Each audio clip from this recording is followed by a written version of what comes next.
You don't expect a school bus to just vanish. You don't expect 13 people to just disappear. That's how Officer Daniel Reyes began his statement to reporters back in April of 2007. He had been with the Lane County Sheriff's Department for almost a decade, and he said he'd never seen a case like it. On the morning of April 14th, 2007, a group of 12th, 7th, and 8th grade students from Birchfield Middle School boarded a yellow school bus for a routine science field trip to an environmental center about 90 miles outside Eugene, Oregon. The trip was led by science teacher Alyssa Green, who had organized this outing every spring for the last 4 years. The bus driver that morning was not the usual one. Records show that John Mullins, the school's longtime driver, had called in sick unexpectedly. A substitute named Carl Renner was assigned last minute. Renner had passed his background check and possessed a valid commercial driver's license. When his name was later looked up in the Oregon DMV system after the disappearance, something was off. More on that later. The group departed at 7:15 a.m. and arrived safely at the Tyee Nature Reserve by 9:30. There are several photos of the kids from that morning. Group shots near the visitor center, some with clipboards, some laughing, unaware of what was coming. They left the site at 2:45 p.m., according to park staff. That was the last verified time anyone saw the students or the driver. At 3:26 p.m., the school received a call from Ms. Green's cell phone. The audio was mostly static, but fragments of her voice were audible. Wrong road. Think we turned. And then silence. When the school tried calling back, the phone was dead. Initially, the assumption was a mechanical issue or a minor detour. But when the bus failed to arrive back by 5 p.m., school officials called 911. A full-scale search began within the hour. The area between the Tyee Reserve and Birchfield includes dense forest, steep mountain roads, and numerous logging trails. Helicopters scanned for fresh tire marks. Local rangers and volunteers combed the roadsides. Search dogs were brought in. Divers checked the two largest nearby rivers, the Umpqua and the Silcoos. Nothing. Nothing. Not even a broken branch or a torn piece of fabric. Then came the first oddity. In the initial police report, the route taken by the driver should have followed Highway 38. But GPS logs from one student's MyTrack phone app showed the bus had turned off the highway just before the Scottsburg Bridge, a narrow 2-lane overpass that had been partially closed to the public due to storm damage. Officials assumed the bus doubled back. But what if it didn't? By day 4, the search expanded downstream near the collapsed section of that very bridge. The river there is wide, fast, and filled with debris. But despite sonar and divers, nothing turned up. Eventually, the search area grew too large and too wild to be managed effectively. After 3 weeks, the active search was called off. The disappearance was classified as a vehicular missing persons incident. A case file was created. Year after year, it sat on the 3rd floor of the county courthouse, occasionally revisited, but never solved. And then came May 9th, 2025. At the time, no one expected anything more than trash and branches during the annual River Keepers cleanup event. A group of volunteers, including some from a local high school, were assigned to the southern bank near the old Scottsburg Bridge, now fully collapsed and awaiting demolition funds. At approximately 11:18 a.m., 2 volunteers wading waist-deep spotted a sharp, rusted curve protruding from the riverbed. They thought it was a car fender, but as they pulled more silt away, something clicked. It wasn't a car. It was a bus. The entire roof had been flattened by water pressure, but a portion of the license plate was still intact. The final 3 digits matched the Birchfield school bus that vanished 18 years earlier. The site was immediately cordoned off. A water pump was brought in overnight to drain the surrounding area. By morning, the full structure was visible. To investigators' shock, the bus wasn't mangled or crushed. The paint had long faded. The windows were blown out, but the frame was largely intact. The front windshield was cracked, but not shattered. The tires had rotted. The back of the bus, partially embedded in mud, was still sealed shut, but the side emergency door was open. Inside the bus there were no signs of anyone. No bones. No luggage. Just 13 school ID cards, laid out carefully on the seats, one per row. Among them, Alyssa Green's laminated staff badge. Next to it, a folded flyer for the Tyee Nature Reserve, still faintly legible. Sheriff's Deputy Laura Madsen, who was only 14 when the bus disappeared, said what stunned her wasn't what they found. It was what they didn't. There was no sign of a struggle, no torn clothing, no personal items. It was like someone cleaned it. But who would do that? And why leave the ID? Forensics was called in. But after 18 years in cold river water, DNA traces were minimal. Mold covered most surfaces. Nothing usable was recovered from the floor. But then came a discovery that shifted the case again. A half-mile from the bus, buried under a tree root in a waterproof plastic container, was a small spiral notebook wrapped in a Ziploc bag. It was found by a forestry crew marking trees for removal. The notebook belonged to Sophia Ames, one of the missing students. It was her field trip journal. The last entry was dated the day of the disappearance. The ink was faded, but it was still readable. It ended with the words, "Something's wrong. Mr. Renner just turned off the road. Miss Green looks nervous." To this day, the families of those 13 missing still hold vigils every April 14th. The recovery of the bus brought answers, yes, but more questions too. Why did they take that bridge? Why was the emergency door open? And most of all, where did everyone go? Something's wrong. Mr. Renner just turned off the road. Ms. Green looks nervous. That single line, recovered from the field journal of 13-year-old Sophia Ames, breathed life back into a case, long believed buried under time and silt. The notebook, preserved in a Ziploc bag, found under a tree less than half a mile from the bus, offered investigators the first tangible thread in nearly 2 decades. The entry was dated April 14th, 2007. The final sentence was hurried, the pen strokes uneven. Experts later said it was likely written during movement, possibly while the bus was still in motion. But the real shock came in the entry just before that one. Green whispered something to him. He shook his head. "We're not on the highway anymore. Kelly thinks we're lost." Everyone was nervous. Suddenly, questions that had once seemed unanswerable felt within reach. Who was... Hey, let's go back. Carl Renner, the substitute driver for the trip, was cleared by the school district's third-party staffing agency. He had submitted a valid commercial driver's license, clean driving history, and a completed background check. Or so it seemed. When investigators reopened the file after the bus discovery, they dug deeper into those documents. What they found raised serious doubts. The ID used by Carl Renner was legitimate, but it didn't belong to him. It belonged to a man named Kevin Harland, who had died 3 years earlier in Montana. The photo matched the driver seen in the Birchfield staff photo from that morning, but the name, completely false. The real Carl Renner never existed in the Oregon DMV system. He had no tax record, no birth certificate in the state. It was as if he disappeared the same day the bus did. Detective Melissa Brackett, now lead on the reopened case, said in an internal memo, "We're no longer dealing with a missing persons case. We're looking at a deliberate act. Someone used a false identity, took a vehicle full of minors off route, and vanished without a trace." The journal provided more clues, some subtle, some disturbing. Sophia had written multiple entries during the day, noting small details. Lunch at the reserve, group games, teacher conversations. Then, at around 2:50 p.m., the tone changed. "Me. Green is talking to the driver more. She seems unsure.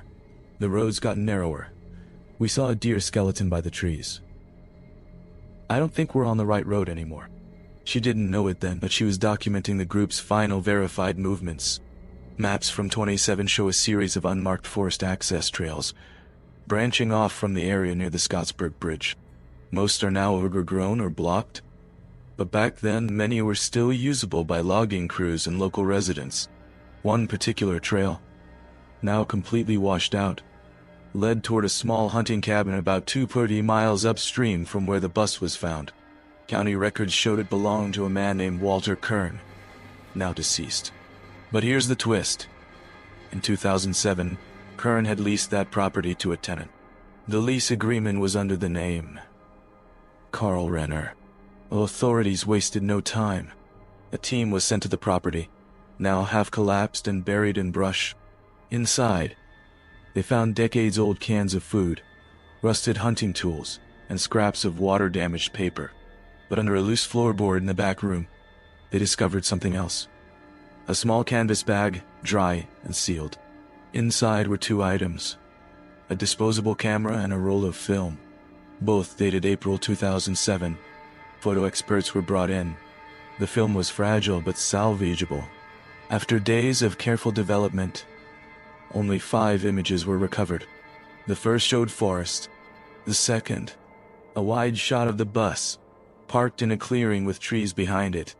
The third, students standing near the bus, smiling. The fourth, Ms. Green, blurred, looking toward the camera, her mouth open, not smiling. The fifth was too damaged to decipher, just shadow and motion. The location in the second photo didn't match the Tyee Reserve. It wasn't along the highway either, but forestry officials studying the tree patterns confirmed the photo was likely taken within 1 mile of the river property. It meant one thing. At some point between 2:45 p.m. and 3:30 p.m., the bus had been intentionally rerouted off the highway and brought onto private land. The question was, why? A deeper look into Walter Kern, the original cabin owner, revealed a quiet but isolated life. He lived alone, had no criminal record, and died in 2010. But in the months following the 2007 disappearance, neighbors had reported something odd. A second man seen at the property during the spring, driving a yellow utility van. No one knew his name. He didn't speak to anyone. He disappeared by summer. Sketches were made, but by then the case was already cold. No follow-up was done. The witness statements sat buried in the original report files until 2025. Sophia's journal continued to offer critical insights. Her final complete entry described the moment they left the main road. I think Ms. Green is scared but doesn't want to say anything in front of us. She keeps checking her phone, but there's no signal. I heard her say, "This isn't the right way," he told her. "It's fine. It's quicker. But no one knows where we are." The entries stopped after that. Investigators now believe Sophia wrote the last line. Something's wrong. Mr. Renner just turned off the road while trying to document the detour in real time. And yet, somehow, she managed to leave the journal under a tree nearly half a mile from the submerged bus. Why? And how? Was she trying to leave a clue? Did she escape? In the weeks following the bus recovery, cadaver dogs and forensic teams scanned every inch of land between the cabin and the river. They found no human remains, but they did find something else. A shallow depression under the roots of a pine tree, covered in moss and tarp. Inside, several old-school backpacks. They were water-damaged but intact. Names were written on the straps. Kelly, Jordan, Emma, all students from the missing group. Again, nothing inside suggested struggle. No blood, no torn fabric, just belongings, intentionally placed, then buried. The public wanted answers. Press conferences were held. The families of the 12 students and Ms. Green were invited to view the items in private. Some declined. The FBI offered resources. But even their behavioral unit admitted, "We've never had a case where 13 people vanish without a trace, but every clue looks careful, controlled, as if someone went out of their way to erase footsteps." but wanted us to find breadcrumbs. As pressure mounted, one final lead surfaced. A land surveyor reviewing old ownership maps found that the river property leased to Carl Renner had once been part of a larger homestead dating back to the 1940s.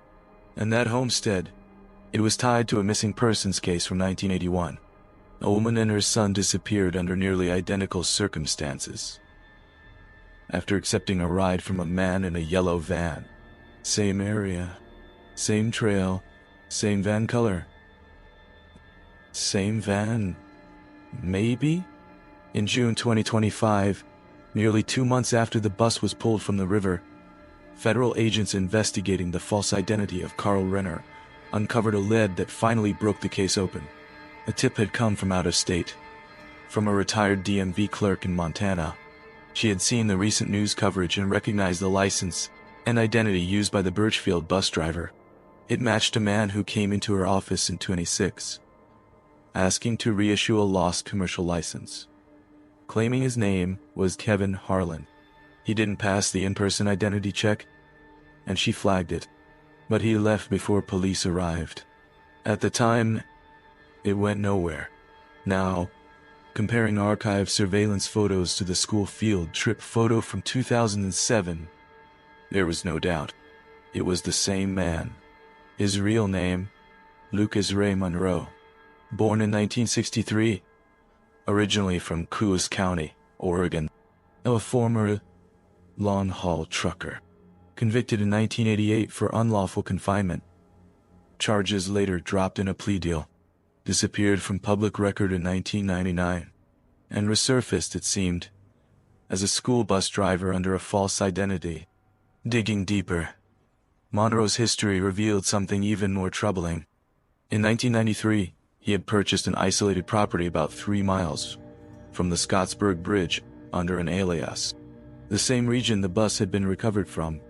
That cabin, the one tied to the 2007 lease, was not his first.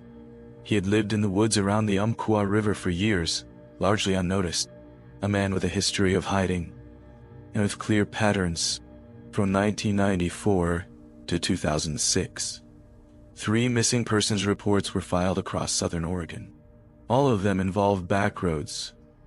All went cold. The victims were women, 2 with children, last seen traveling near Monroe's known locations, but none of it had been connected. Until now.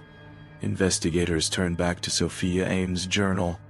Why was it found away from the bus? And more importantly, how had it survived? An analysis of the soil and root structure near the discovery site confirmed the notebook had been buried intentionally within 48 hours of the disappearance. That suggested someone escaped the bus, at least briefly. Search teams were sent back into the woods, focusing now not on recovery, but on tracking behavior. It was a park ranger, Travis Hale, who noticed something strange about a particular ridge near the river, a rock formation with unnatural cuts. He'd assumed they were erosion scars, but when they climbed it, they discovered a hollow behind the rocks. Inside, a torn piece of a blue school uniform, and a rusted zip tie. Buried nearby, human remains. Small, fragile, consistent with a child around 12 to 14 years old. Dental records confirmed the remains belonged to Sophia Ames. She had escaped the bus, possibly hid, tried to leave a clue, and didn't survive. The public narrative was updated. What had once been considered a tragic accident now appeared to be something far worse. Monroe, using the alias Carl Renner, had deliberately taken the bus off-route, detouring into remote terrain he knew intimately. He was familiar with roads no longer on maps. He understood which bridges were closed. He selected the day, the route, the group. Ms. Green, the teacher, had sensed something was wrong. Sophia's journal confirms that. But by then, it was too late. Agents speculated the following timeline. The bus leaves the reserve at 2:45 p.m. Monroe bypasses Highway 38, heads toward the old logging trail. Between 3:00 and 3:20 p.m. He pulls into the clearing near the river, cabin.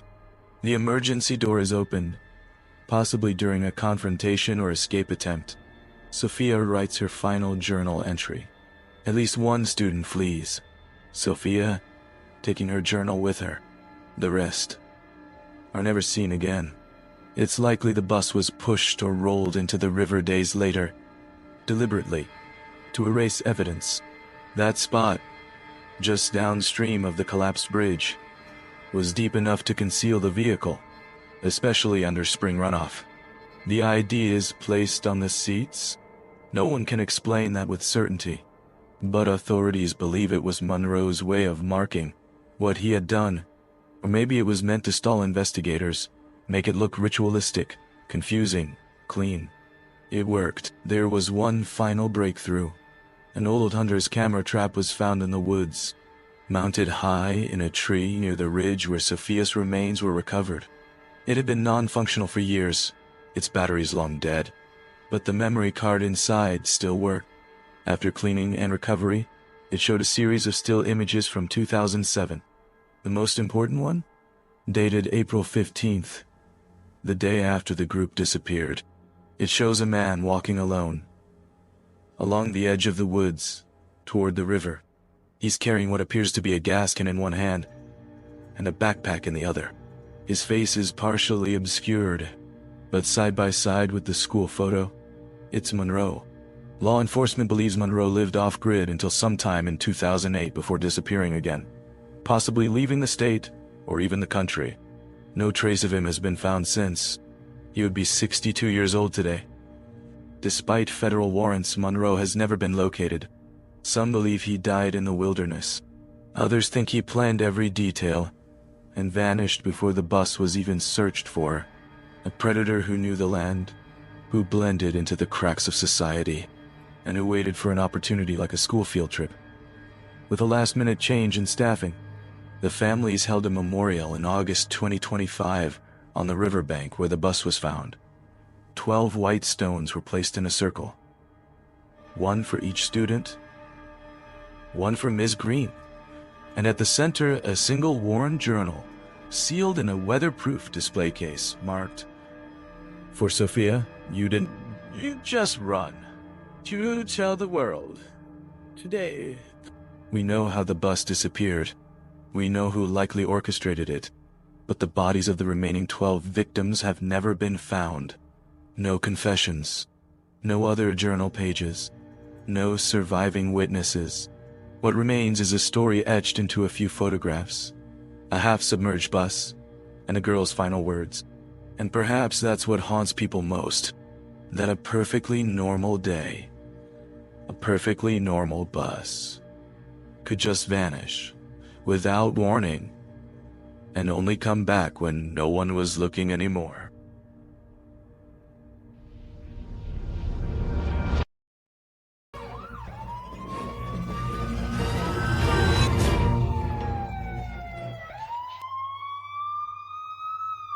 Welcome to Horror Out.